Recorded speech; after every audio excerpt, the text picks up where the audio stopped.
Korejská značka Anu na nás ušila boudu. A já jsem se do ní chytla. Korejské opalováky jsou velkým hitem nejenom u nás, ale celkově i ve světě. Mají elegantní textury, inovativní složení a hlavně obsahují moderní chemické filtry. Díky novým chemickým filtrům jsou vysoce fotostabilní, mají širokospektrý účinek, nižší riziko podráždění a alergie. V Evropské unii je většina těchto moderních nových chemických filtrů schválená. Ale v USA tomu tak není.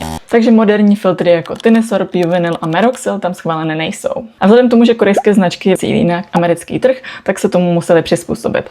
Tenhle opalovák obsahuje pouze staré, v USA schválené chemické filtry první generace, konkrétně avobenzon, homosalát, oktysalát a oktokrylen. V podstatě se jedná o velký krok zpět, ale co mě nejvíc děsí, je ta fotostabilita. Takže jsem vám chtěla říct, že než si koupíte korejský opalovací krém, raději si projděte jeho složení pečlivě.